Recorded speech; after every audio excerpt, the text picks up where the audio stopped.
Hello guys! So, third day na ng ating prayer and fasting, and ang pangatlo nating topic for the prayer and fasting will be judgment. Ayan. So, pag judgment,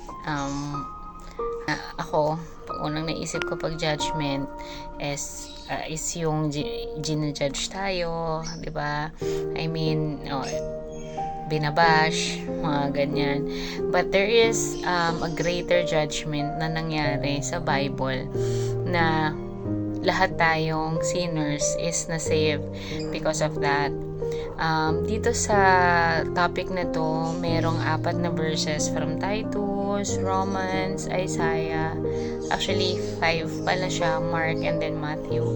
And yung pinaka tumatak sa akin dito is yung ginawa ni Jesus sa cross, no? Every time, kapag napag-uusapan or napapanood ko on how Jesus died on the cross, medyo talagang sobrang bigat sa dibdib, lalo na alam naman natin si Jesus ay wala talagang kasalanan, siya ay pure and all of that. At tapos siya ang pinadala sa atin ng Panginoong Jesus na mabuhay ng buhay na dapat tayo yun, nahihirapan at namatay sa kaparaanan na dapat ay tayo yung mamamatay.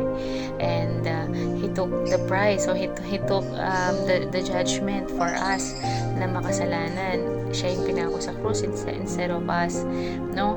Kahit siguro pinakamalapit sa'yo na tao, or kahit kung tayo man yun na papatayin tayo para sa kasalanan ng iba, parang mahirap, sobrang hirap niyang gawin, lalo pa yung sa panahon nila noon. Talagang ang judgment nila is yun nga, ipapako sa krus. So imagine kung tayo yung pinako sa krus.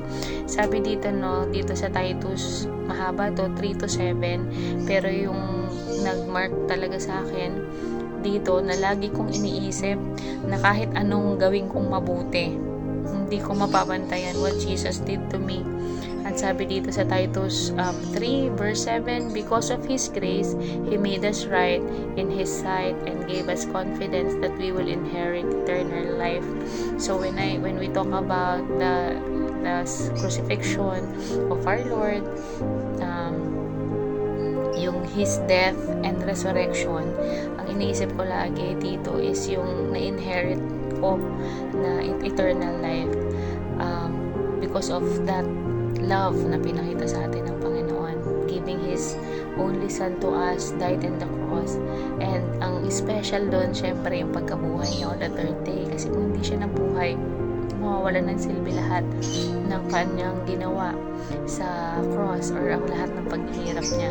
Kaya minsan tayo, no, na-feel natin na sobrang hirap ng tinadanas natin, pero I tell you guys, if alam natin itong, kung nabasa natin and sinapuso at sinabuhay natin yung ginawa ng Panginoong Jesus sa atin, ginawa ni Lord, ng ating Heavenly Father para sa atin, yung hirap na dinadanas natin ngayon, ako minsan pag nare-realize ko, sinasabi ko, Lord, mas mahirap yung dinanas mo dati at na-conquer mo na, even the death, na-conquer mo na ang death. So ano pa bang ikakatakot namin sa mundong ito? Tinapos mo na siya. Sabi mo, it is finished. Nangyari na, napatawad mo kami, na-save mo na kami. So all we need to do is what? Is to put our faith in you, know you better, para yung hope natin hindi nawawala.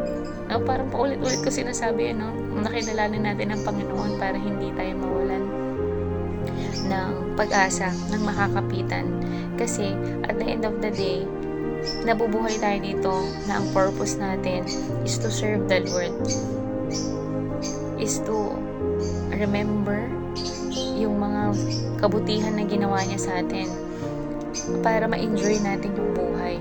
We're not going to concentrate or focus on the sacrifices here on earth, kasi tinapos na ng Lord yun eh. Maswerte nga tayo na hindi tayo nung mga panahon noon, dahil noon ang mga naniniwala kay Jesus talaga naman mga pinahirapan sila. So for us, malaya tayong gawin, mamili kung ano yung tama at mali. All we need to do is to put our faith to Jesus and know Him better through reading your Bible. Do not forget always to read your Bible to know more about Jesus.